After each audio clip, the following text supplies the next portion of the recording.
नजदीक आने के साथ ही केंद्रीय गृह मंत्री अमित शाह प्रदेश की कमान संभालते हुए नजर आ रहे हैं। अमित शाह लगातार छत्तीसगढ़ का दौरा कर चुनावी रणनीतियों पर काम कर रहे हैं। बीते 3 माह में अमित शाह का ये 5वां दौरा होने जा रहा है। अब तक अमित शाह अपने दौरे के दौरान बीजेपी दफ्तर में बड़े नेताओं के साथ बैठकर रणनीति बनाते नजर आए थे।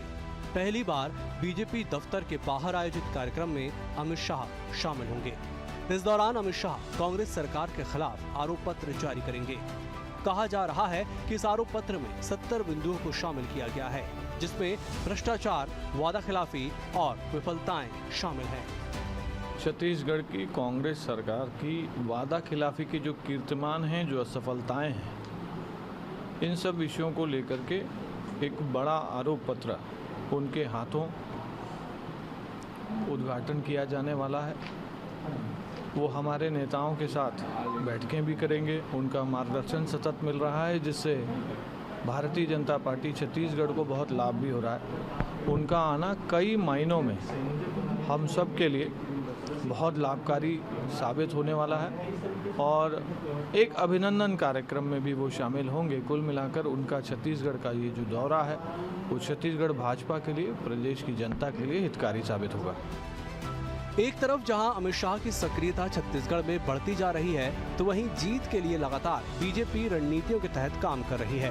बीते दिनों अपने दौरे के दौरान कई महत्वपूर्ण निर्देश अमित शाह ने पार्टी के बड़े नेताओं को दिए थे। उन निर्देशों पर लगातार बीजेपी काम कर रही है। वहीं सरकार को घेरने के लिए बीजेपी आरोप पत्र भी जारी करने जा रही है। बीजेपी के इस आरोप पत्र के जवाब में कांग्रेस ने भी अपनी तैयारी शुरू कर दी है। बीजेपी के आरोप पत्र के खिलाफ कांग्रेस अब भाजपा का काला चिट्ठा जारी करने की तैयारी कर रही है। माना जा रहा है कि बीजेपी के आरोप पत्र के साथ ही कांग्रेस कल भाजपा का काला चिट्ठा भी जारी कर रही है। देखिए, भारतीय जनता पार्टी के पास छत्तीसगढ़ में मुद्दे नहीं हैं। अमित शाह के पहले हम लोग भारतीय जनता पार्टी के काले कारनामों का, भाजपा का काला चिट्ठा कल घोषित। चुनावी साल में जहां दोनों प्रमुख पार्टी अपनी तैयारियों में जुटी हुई हैं, तो वहीं एक दूसरे पर आरोप प्रत्यारोप का दौर भी जारी है। बीजेपी जहां कांग्रेस सरकार के खिलाफ आरोप पत्र जारी करने जा रही है, तो वहीं इसके जवाब में कांग्रेस भाजपा का काला चिट्ठा जारी करने की तैयारी कर रही है। हालांकि आरोप पत्र और काला चिट्ठा से जनता पर कितना प्रभाव पड़ेगा, ये तो समय ही तय करेगा। Bureau report, BSTV, Raipur. नमस्कार, जवाब तो देना होगा में आप सभी का स्वागत है। मैं हूं डॉक्टर अवधेश मिश्रा। दरअसल छत्तीसगढ़ की राजनीति में इन दिनों काफी तेजी देखने को मिल रही है। तेजी इसलिए क्योंकि बीजेपी को 20 साल बाद एक ऐसा मौका मिला है कि सत्ताधारी दल के खिलाफ वो आरोप पत्र है वो प्रस्तुत करेगी। और आरोप पत्र ऐसा नहीं कि कोई स्थानीय नेता, बल्कि देश के केंद्रीय गृह मंत्री वो आरोप पत्र पेश करेंगे। 2 सितंबर की तारीख तय हुई है कि 2 सितंबर को सुबह 11 बजे वो आरोप पत्र लेके आएंगे। इसी विषय पे आज चर्चा करेंगे, मेहमानों से जवाब लेंगे। पहले 3 मेरे खास मेहमानों से आपका ताल्लुक करा देता हूं। हमारे साथ बीजेपी के पूर्व विधायक, वरिष्ठ नेता शिवचंद सुंदरानी जी है। सुंदरानी जी, आपका स्वागत है। कांग्रेस से कल ही प्रवक्ता से मुख्य प्रवक्ता बने, माफ कीजिएगा, वरिष्ठ प्रवक्ता बने धनंजय सिंह ठाकुर जी। धनंजय जी, आपका स्वागत है। नमस्कार और बहुत बहुत बधाई आपको। धन्यवाद। वरिष्ठ राजनीतिक विश्लेषक, वरिष्ठ पत्रकार बाबूलाल शर्मा जी बने हुए। बाबूलाल जी, आपका भी बेहद स्वागत है हमारे खास कार्यक्रम में। मैं सबसे पहले आपके पास जाना चाहता हूं धनंजय जी कि आप लोगों के खिलाफ, मतलब सरकार के खिलाफ जो है आरोप पत्र बीजेपी लाने की तैयारी कर चुकी है, क्या कहेंगे? देखिए, भारतीय जनता पार्टी के पास इस प्रदेश में कोई मुद्दा नहीं बचा है, क्योंकि प्रदेश में मुख्यमंत्री भूपेश बघेल जी की सरकार किसानों को धान की सबसे ज्यादा कीमत दे रही है, जो देश में किसी किसानों को नहीं मिल रहा है। 2500 से हमने स्टार्ट किया था और इस बार 2660 मिले हैं। और आने वाले समय में जो भी खरीफ सीजन शुरू होगा उसमें हम 20 क्विंटल धान खरीदेंगे और लगभग 2800 रुपए की कीमत प्रदेश के किसानों को मिलेगा। यहाँ पे कर्ज माफी की गई है, यहाँ पे बिजली बिल हाफ की सुविधा प्रदान की गई है। आंगनबाड़ी कार्यकर्ता, मितानिन कार्यकर्ता, कोटवार, होमगार्ड के जवानों को जो मानदेय में वृद्धि किया गया है। सरकारी कर्मचारियों के लिए महंगाई भत्ता बढ़ा दी गई है। सप्ताह में 2 दिन छुट्टी दिया जा रहा है। ओल्ड पेंशन स्कीम लागू किया गया है। आदिवासी वर्ग के लिए पैसा के नियम बनाए गए हैं, उनके 65 रुपये समर्थन मूल्य खरीदी की जा रही है। अनेक जन कल्याणकारी योजनाएं बनाकर सरकार काम कर रही है। इसके बाद भारतीय जनता पार्टी के पास झूठ बोलने के अलावा कुछ बचता नहीं है।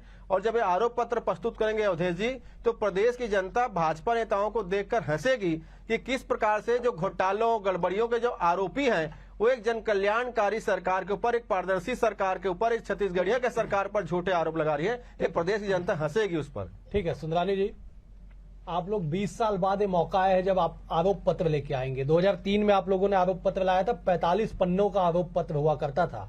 उस कमेटी में 7 सदस्य थे। इस बार कमेटी बनाई गई, केवल 3 सदस्य ही रखे गए। क्या कुछ खास होगा आपके आरोप पत्रों? देखिए, हमने आरोप पत्र तो विधानसभा में अविश्वास प्रस्ताव के समय भी लाया था। आरोप पत्र तो उसी दिन से शुरू हो गया जिस दिन से कांग्रेस की सरकार प्रदेश में बनी। लगातार भ्रष्टाचार, ABC, C से कांग्रेस, C से करप्शन, कहीं न कहीं करप्शन और कांग्रेस का नाता एक दूसरे का भाईचारे का नाता है। कितने करप्शन हुए हैं, कितने आरोप लगे हैं इस सरकार के ऊपर, अगर उसकी व्याख्या की जाए तो बहुत लंबी लिस्ट होगी। आरोप पत्र 2 तारीख को माननीय अमित शाह जी के हाथों जारी होगा। निश्चित रूप से कमेटी में 3 सदस्य रहे या 7 रहे, लेकिन तथ्यों पे आधारित आरोप होंगे। निश्चित रूप से वे तथ्य जनता के सामने आएंगे और सरकार जवाबदेही होगी।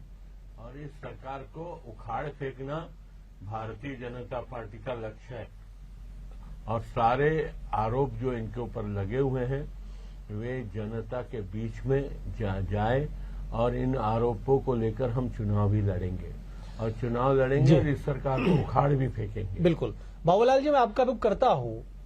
जो जिस आरोप पत्र का जिक्र सुंदरानी जी विधानसभा के उस अविश्वास प्रस्ताव के दौरान का कर रहे थे, उस वक्त सदन के में पत्रकार दीर्घा में आप भी मौजूद थे और मैं भी मौजूद था। आपको क्या लगता है कि उस आरोप पत्र और इस आरोप पत्र में क्या कुछ अंतर होगा? क्योंकि इस बार जो मसला है वो चुनावी है, विधानसभा की जो सीटें हैं वो जीतने का टारगेट होगा।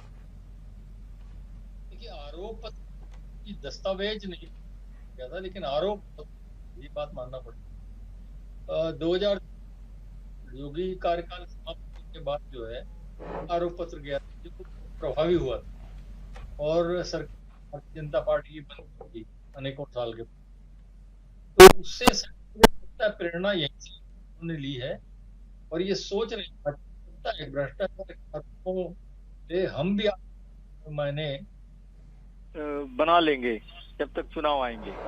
लेकिन मेरी समझ ये बनती है कि आरोपों के कोई मायने बनते नहीं हैं और तब तक नहीं बनते हैं जब तक कोई प्रमाण सार्वजनिक ना हो जो जनता को सही लगे, तब तक आरोप तो आरोप ही रह जाते हैं। आरोप का कोई मायने नहीं बचता। और सवाल यह था, कांग्रेस का काला चिट्ठा आने वाला है, तो काला चिट्ठा हो या आरोप पत्र हो, जब तक किसी बात का प्रमाण सामने नहीं आएगा, किसी भी प्रकार का आरोप या कोई काला दाग नहीं लगता है। प्रमाण देने पर, पुख्ता प्रमाण देने पर निश्चित रूप से जो है फिर विचार करती है जनता कि वाकई ये प्रमाण आ रहे हैं सामने, निश्चित रूप से ये बात सही है और बिल्कुल फिर सोचना, जनता सोचने को मजबूर होती है। देखिए, मेरी एक समझ और बनती है कि प्रेम और युद्ध में सब कुछ जायज ऐसा कहा जाता था। अब मुझे लगता है कि उसमें राजनीति भी जुड़ गई है। प्रेम, युद्ध और राजनीति में अब सब कुछ जायज है। आरोप आरोप आरोप, प्रमाण का आता पता नहीं। पिछले सरकार के दौरान भी देखिए कितने आरोप लगे, जेल के पीछे जाएंगे, बच नहीं सकते, इनको जेल के पीछे इनकी जगह रहेगी और अब भी वही स्थिति बन रही है।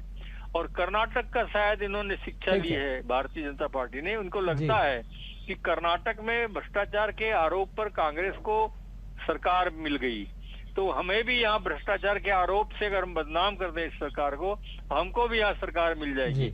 एक अपनी कल्पना शक्ति, प्रेरणा ली है 2003 से आरोप पत्र के लिए और भ्रष्टाचार के मुद्दों को इसलिए पकड़ा है क्योंकि कर्नाटक में कांग्रेस सरकार इसी माध्यम से सरकार में आ गई है।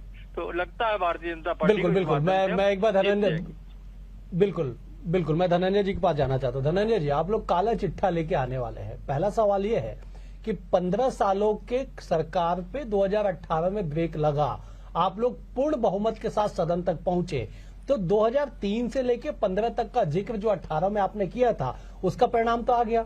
फिर से एक बार काला चिट्ठा लेके आएंगे तो क्या केवल ये इस बात के लिए कंपटीशन देगा कि बीजेपी आरोप पत्र ला रही इसलिए आप भी कुछ लेके आ रहे, या कुछ होगा इसमें?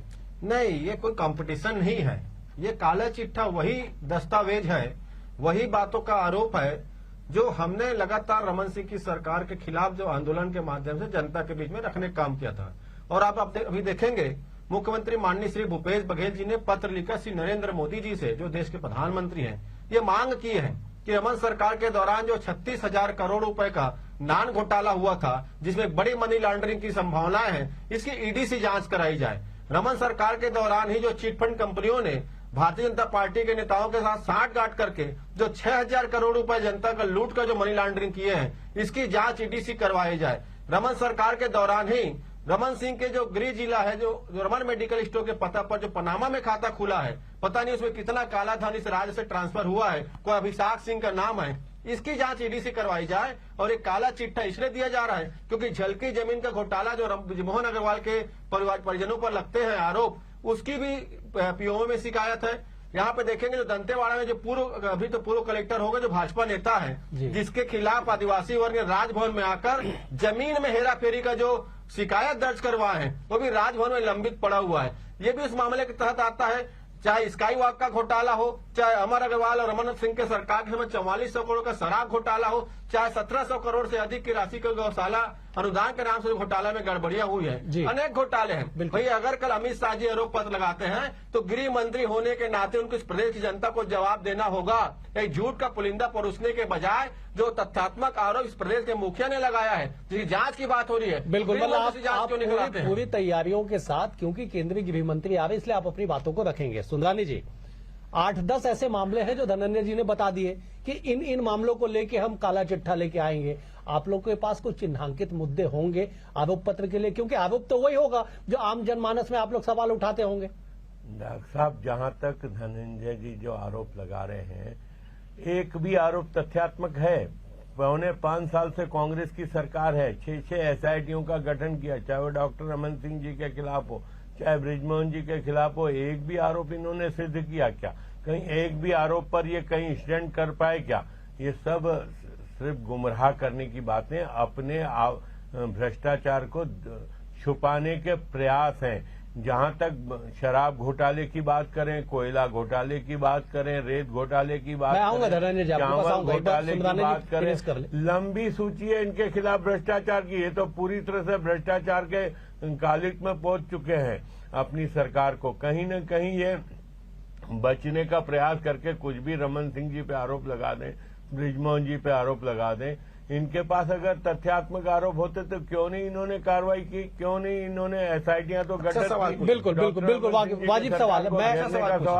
मैं इसी सवाल को बढ़ा लेता हूं सुंदरानी जी। पूरा इनका कांग्रेस के नेता हो या अधिकारी हो, ईडी की कार्रवाई के कारण कुछ जेल में है, कुछ बेल में है। चलिए, मैं आपके इसी सवाल को आगे बढ़ा लेता हूं। धनंजय जी, 4.25 साल कांग्रेस की सरकार रही, अगर आप लोगों को कुछ ऐसा लगा तो 4.25 साल में कार्रवाई या जांच या कुछ तो उस पर हो सकता था। ये बीजेपी बार बार सवाल को उठाती है। बढ़िया सवाल पूछे सुंदरानी जी ने। देखिए, पहली बात तो कांग्रेस पार्टी का कोई भी नेता जेल में नहीं है।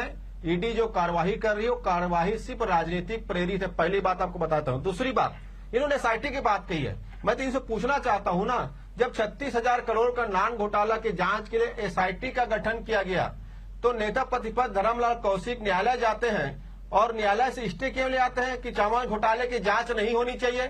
उन घोटालेबाजों के साथ क्या संबंध है धर्मलाल कौशिक जी का, भारतीय जनता पार्टी नेताओं का? क्योंकि अगर जांच होती तो अपराधी पकड़े जाते ना।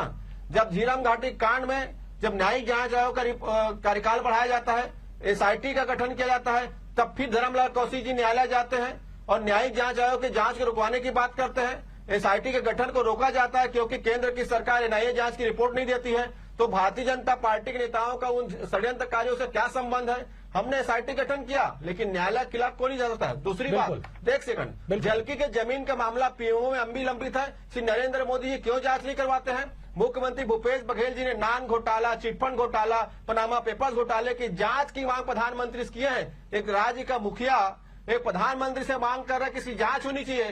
क्यों नरेंद्र मोदी इसमें जांच नहीं कराते हैं? बिल्कुल, क्योंकि ये बात समझ में आता है, इस घोटाले में पूरे के पूरे भाजपा नेता शामिल हैं। जवाब नहीं। सुंदरानी जी, इन सवालों के साथ मैं लौटूंगा आपके पास। पहले मैं एक बार बाबूलाल जी का रुख कर लेता हूं। बाबूलाल जी, आपको क्या लगता है कि आरोप पत्र बनाम काला चिट्ठा, इससे आगे की सियासत पे चर्चा कर ली जाए तो 2-3 महीने के बाद चुनाव होने हैं, कितना असर होगा आम जनमानस पे और वोटों में कितनी तब्दीली होगी इससे? मैं तो इस बात से दुखी हूं कि भारतीय जनता पार्टी कहती है कांग्रेस की सरकार भ्रष्टाचारी है।